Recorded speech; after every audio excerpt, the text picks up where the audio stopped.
Be with us tonight as the Cola Conquest continues to uncover the backroom deals in the war for supremacy in the world marketplace, where image means everything. The Cola Conquest, tonight at 9:30 on ABC.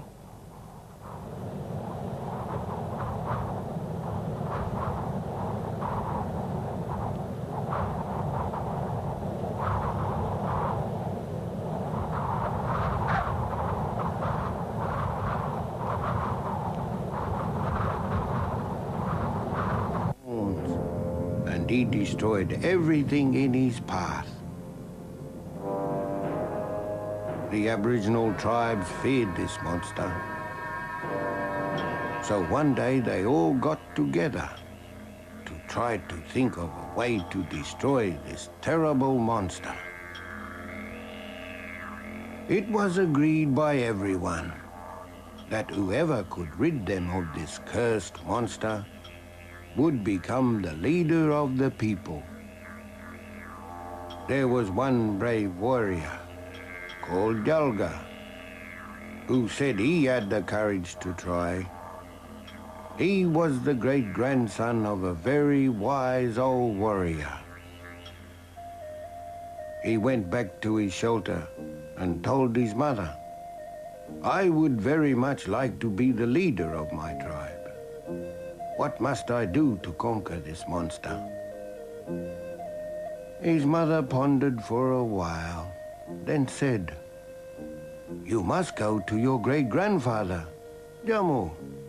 He lives a long way from here, and it will take you many days to reach him.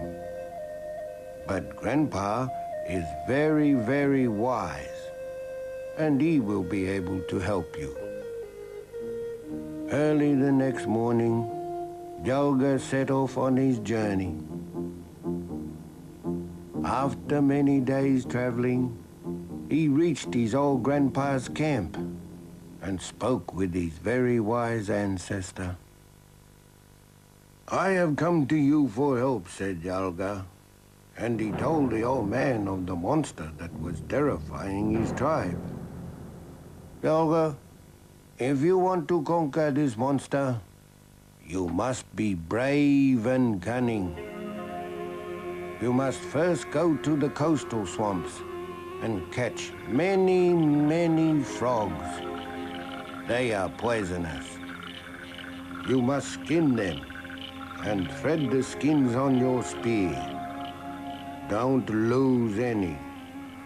And remember, you will be in danger in the strange lands. You must not be seen by anyone. You must travel at night and follow the stars pointing south.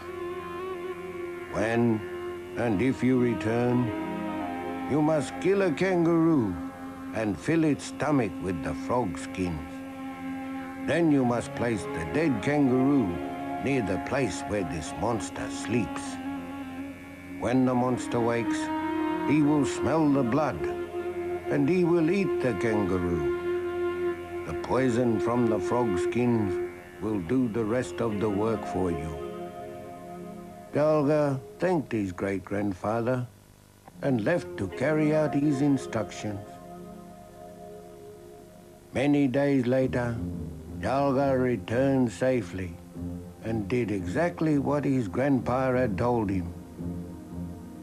The monster ate the kangaroo full of frog skins, just as the old man had said. Very shortly after the meal, the monster sank into a coma.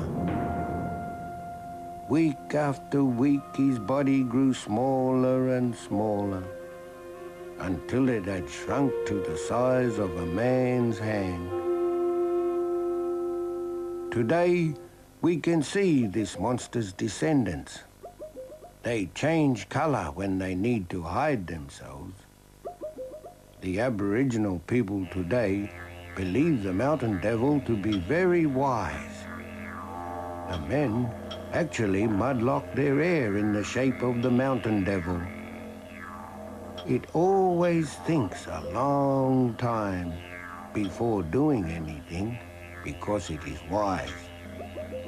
To think before doing anything is an important skill of the desert people.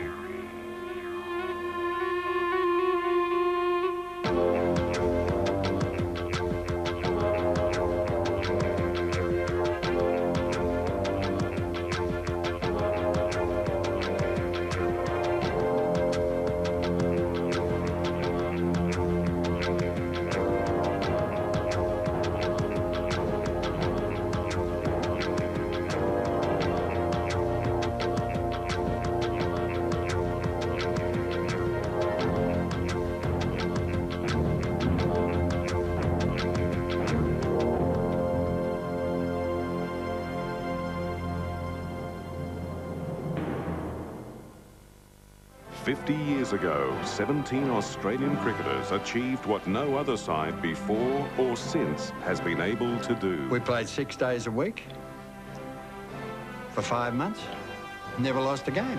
The only side in the history of the rivalry between Australia and England to go through an entire tour undefeated.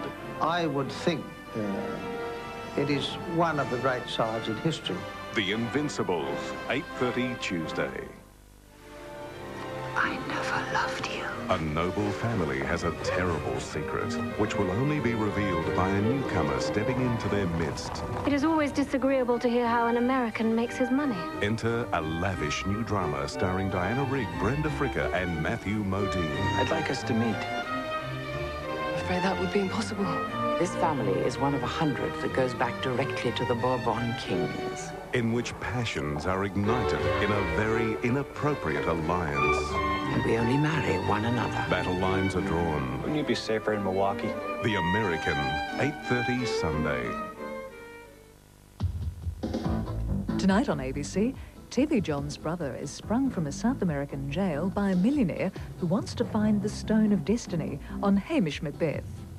A teenage fight has more serious implications on the bill.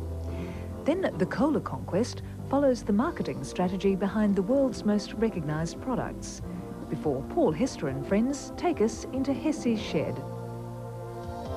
It's your ABC.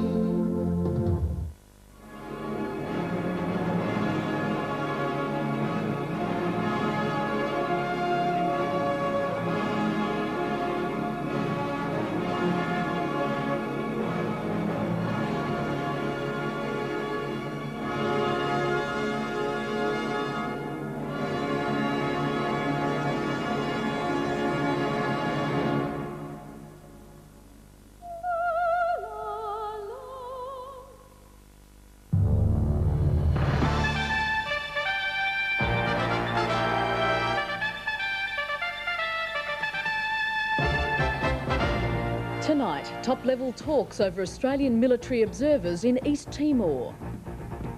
A new attempt to make tourism profitable on Granite Island. And Australia's bowlers demoralise England's batsmen in Perth.